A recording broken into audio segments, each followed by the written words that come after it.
We heard from Nebraska head coach Matt Rhule here on Monday as his team gets ready for Colorado. But before we get to that, the Monday Report is brought to you by Game Time. It is your premier ticketing app. Still looking for tickets for this week's Colorado game?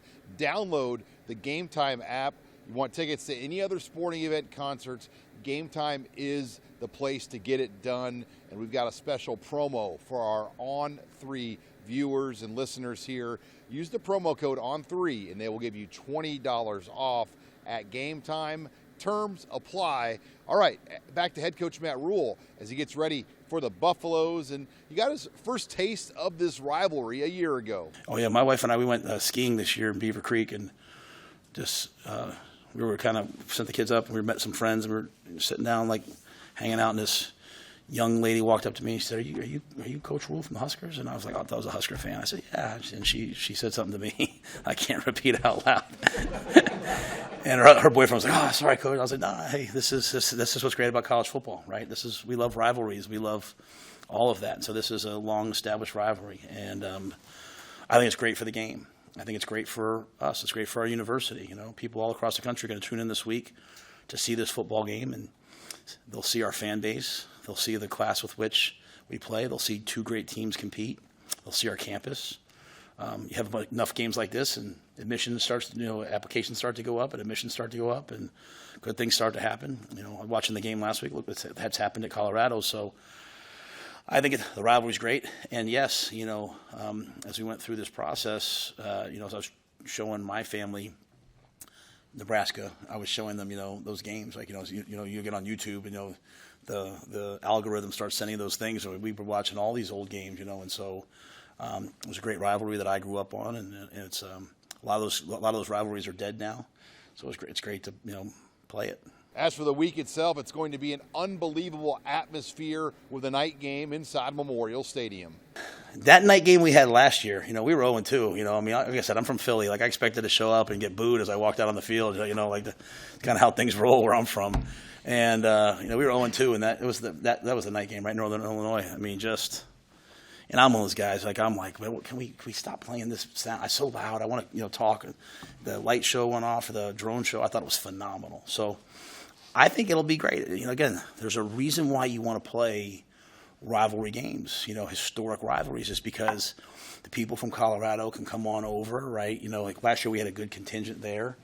It means something to people, and so I think it'll be rocking. I thought this past week was rocking. Like, the first touchdown, like you look at the end zone shot as I'm watching on the remote, just like the amount of people that were there and just how nuts it was. So I think it'll be a great atmosphere, night game.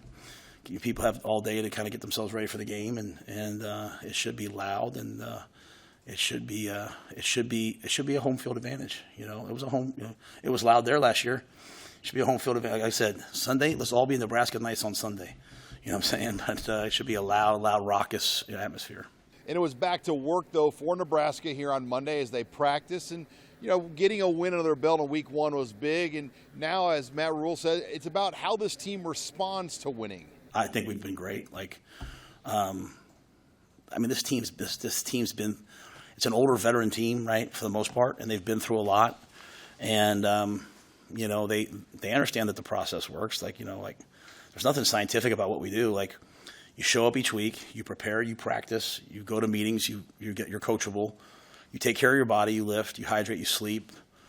You get to the end of the week, you get yourself mentally ready, knowing what to do, you get yourself emotionally ready, excited to play, and then you go to the game, you try to play one snap at a time, stay in the moment, don't get distracted, and be great teammates. So I think our guys understand that. That's not all this other stuff anymore, right? They kind of understand it's just this. And so the trials we went through last year, starting off 0-2, getting blown out by Michigan, practicing the next day, winning a couple in a row, and then having a tough end, I think has really matured these guys. And so they understand it's going to come down to our ability to cover, rush, block, tackle, get open, things like that. So a really good group.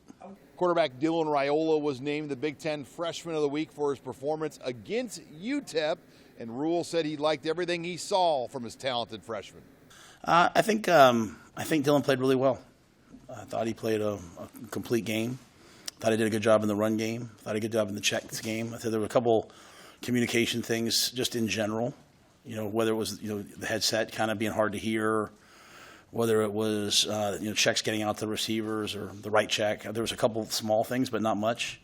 I thought he was clean in the pocket, protected the football, and still showed a level of aggressiveness that we want. So gave his guys a chance. I mean, like I said, 8 seconds left. We took a shot at the end zone, and I mean, we want to try to go make those plays. So I thought he did a really nice job. In terms of this weekend, kind of the basis of our program is we don't treat any game differently than another in terms of our preparation. If you prepare more this week than you did last week, then what were you doing last week? So Dylan he'll double down on his process and practice hard and get ready for the game and go out and play, and we'll go play as hard as we can, and I'm sure he'll lay it all on the line. He'll face off this week against one of the top NFL draft prospects in the country, in Colorado's Shedeur Sanders. Well, he's got a big-time arm. He can use all 53 1/3 yards of the field, right? He can throw the ball from sideline to sideline. He's got a great feel for the pocket. He moves in the pocket. He can hurt you with his feet, but he slides in the pocket to find guys that are open. He's got excellent weapons around him. They ran the ball well this past game. And he's courageous and tough. He's an elite competitor. You're probably facing 2 of the first 5 guys drafted in the draft this week. So he'll certainly be up there. And Shedeur Sanders will have a very deep and talented receiver room to throw to as well. They've got great players. I mean, they're fast, athletic, explosive.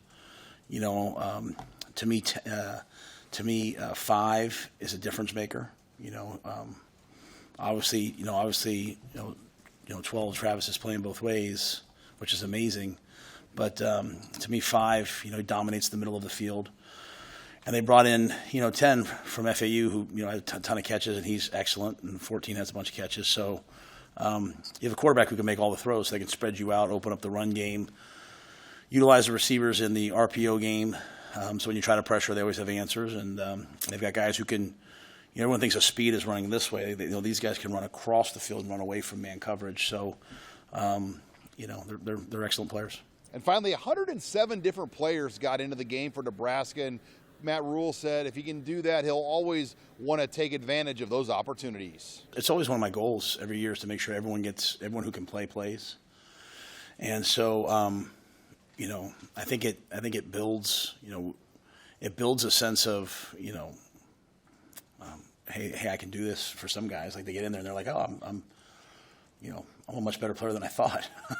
Or it rewards guys for their effort, and I think it shows a team that cares about each other when, like Carter Nelson caught that first naked, and the timing was a little off. Really, that ball usually goes to Jamal, but Carter got out a little quickly. And then if you watch the play, Jamal just sprints and turns up and blocks someone for Carter.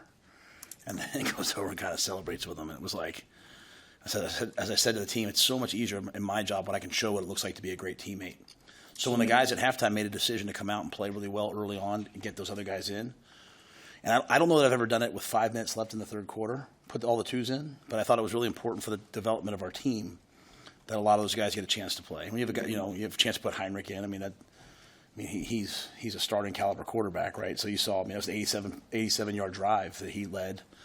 So, but yeah, anyway, it was really good to get everyone in. And I think most years we've been able to do that, just weren't able really to do it last year, but hopefully we'll do it again at some point. Rule also said on Monday that wide receiver Malachi Coleman was available, but they're hoping to take advantage of a 4-game red shirt with him here in 2024. Reporting with the Nebraska football team in Lincoln, I'm Sean Callahan for HuskerOnline.com.